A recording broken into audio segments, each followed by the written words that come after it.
Hi! So today we're going to review the Before Tarot. Tarot one moment before. So, yun. Before ni-review natin yung after tarot, ngayon before tarot naman. So, ito yung itsura ng box niya. Ayan. This one. Ayan. $31.95. Siya ay gawa ni Los Carabeo. Check natin. Ito yung kanyang guidebook.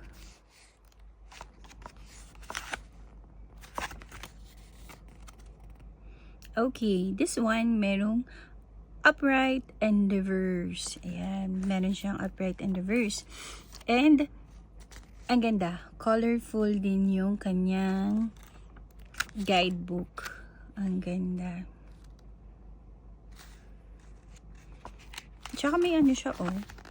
Sequence siya, oh. Ang ganda.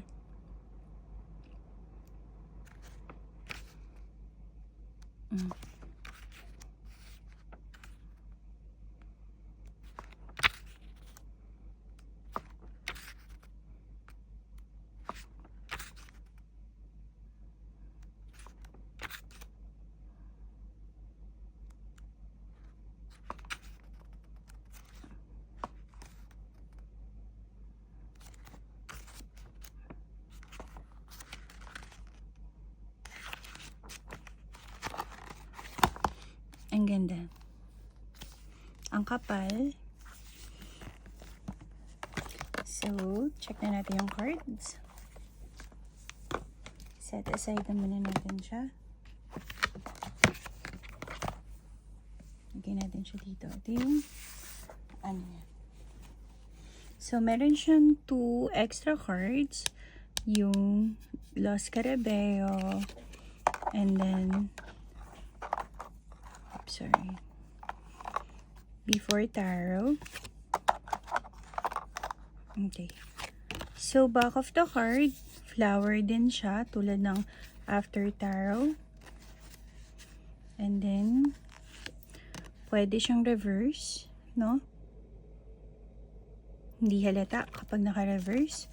Then, yung card, okay naman. Hindi siya ganun kanipis, hindi din siya ganun kakapal. So, okay naman yung card niya. Then, pag hinawakan mo siya, malaki na yung kamay ko. So, makapal na card siya. Hindi siya manipis na klase ng card. Flip through na tayo. Ilalagay ko siya dito. So, kapag masyadong mabilis, you can pause it. Maglalagay ako ng music.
Alright.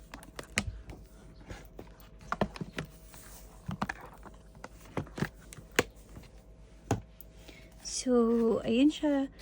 Tulad nung after tarot, medyo manipis siya compared to standard tarot. Ayan o. Ayan. Medyo manipis siya ng konti. Konti lang naman. Yan.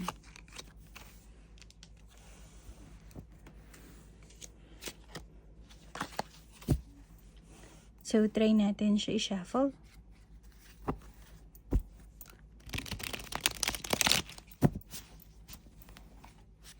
Parang this one, medyo matte ng konti. Pero glossy pa rin. Semi-gloss. Compared to the other one. And mas masarap siyang i-shuffle compared to the after tarot. Ayan. Pero same thing. Parehas silang ma-flower nung after tarot. Kapag ganito naman, okay lang din naman siya. Ayan. Okay lang din siya i-shuffle this way. Ayan.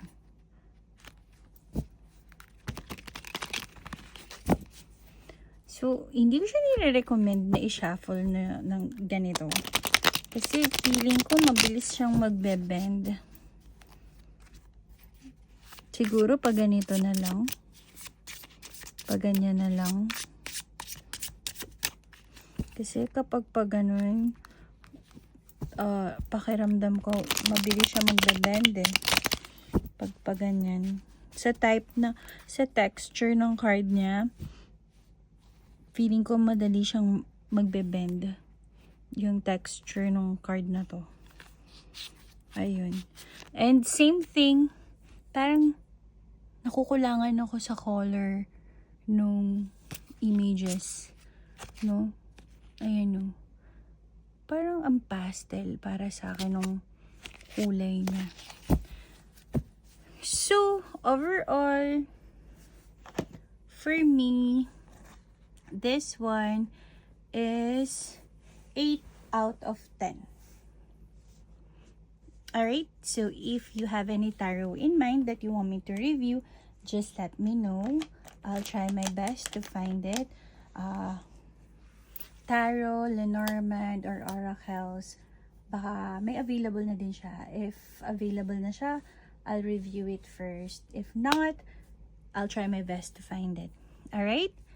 Thank you and see you in my next video. Bye!